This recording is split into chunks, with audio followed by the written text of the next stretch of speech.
আমরা এখন পেয়েছি একটা প্রশ্ন ফাঁসের একটা বাংলাদেশ। পুরো বাংলাদেশে প্রশ্ন ফাঁস এবং ডিজিটাল ডিভাইস জালিয়াতির একটা মহাযজ্ঞ উৎসবে রূপান্তরিত হয়েছে। প্রধান উপদেষ্টার বিশেষ সহকারী বা উপদেষ্টাদের উচ্চ পর্যায়ে কারা জড়িত আছে তা খতিয়ে বের করতে হবে। 2024 সালে যে অভ্যুত্থান হয়েছে, ছাত্র নাগরিক অভ্যুত্থান, সেই অভ্যুত্থানের মূল প্রেক্ষাপট ছিল বৈষম্যহীন একটা বাংলাদেশ তৈরি করা, মেধাভিত্তিক একটা বাংলাদেশ তৈরি করা।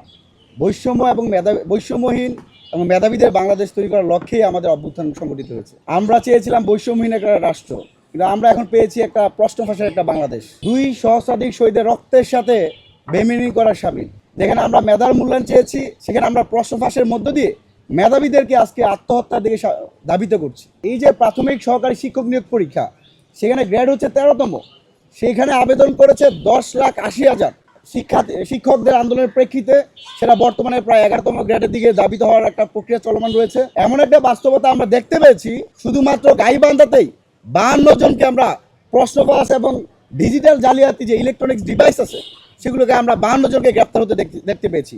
একই সাথে জামালপুরে 4 জন, নওগাঁতে 9 জন, কুড়িগ্রামে 11 জন, দিনাজপুরে 16 জন, রংপুরে 2 জন, টাঙ্গাইলে 5 জন, ঠাকুরগাঁয়ে 11 জন সহ পুরো বাংলাদেশে প্রশ্ন ফাঁস এবং ডিজিটাল ডিভাইস জালিয়াতির একটা মহাযজ্ঞ উৎসবে রূপান্তরিত হয়েছে।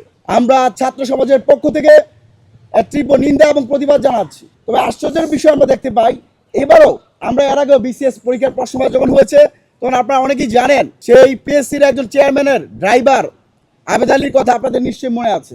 এবারও ঠিক প্রাইমারি সহকারী শিক্ষক নিয়োগ পরীক্ষার প্রশ্ন আসে অন্তর্বর্তীকালীন সরকারের বর্তমান বিশেষ সহকারী যিনি ঐক্যমত কমিশনের দায়িত্বে ছিলেন, সে আলী রিয়াজের সাবেক ড্রাইভার মাহবুব এই ডিজিটাল ডিভাইস সহ প্রশ্ন ফাঁস হত্যার সাথে জড়িত।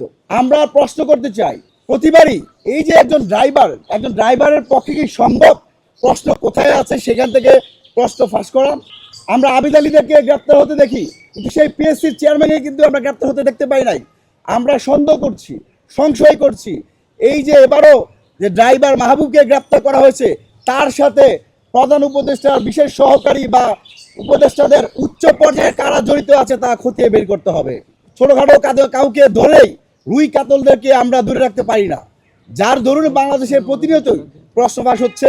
যেই হারে প্রশ্ন ফাঁস হয়েছে, এই পরীক্ষা দিয়ে যারা শিক্ষক হবে তারা কোনোভাবেই শিক্ষার্থী বান্ধব একটা সমাজ বিনির্মাণ তারা করতে পারবে না। তদন্তপূর্বক গত 9 জানুয়ারি প্রাথমিক সহকারী শিক্ষক নিয়োগ পরীক্ষা যে অনুষ্ঠিত হয়েছে, সেই পরীক্ষা বাতিল করতে হবে। বাতিল করে পরবর্তীতে সরকারের সুবিধা মতো সময় তারা যেন সেই পরীক্ষার আবার নির্ধারণ করতে পারে। এই যে প্রশ্ন ফাঁস চক্র এবং ডিজিটাল দুর্নীতির সাথে যারা জড়িত, তাদেরকে সর্বোচ্চ শাস্তির আওতায় আনতে হবে।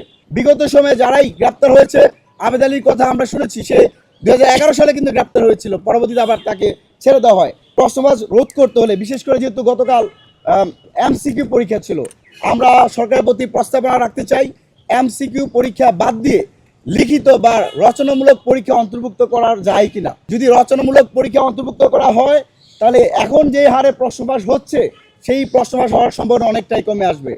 প্রত্যেকটা বিভাগ ভিত্তিক করে ঢাকাতেই সেই পরীক্ষাগুলো নেওয়ার ব্যবস্থা করা হোক। প্রয়োজনে 1 সপ্তাহ বা 5 দিন বা 10 দিনের ব্যবধানে 2-3টা বিভাগকে একসাথে করে, এখন যেহেতু 2 ধাপে করা হচ্ছে, সেই ধাপটা বাড়িয়ে দিয়ে অন্তত 5 ধাপের মধ্য দিয়ে পরীক্ষাটা অনুষ্ঠিত করলে আমরা মনে করি সেই প্রশ্ন ফাঁসের জায়গা থেকে অনেকটাই আমরা রোধ করতে পারবো।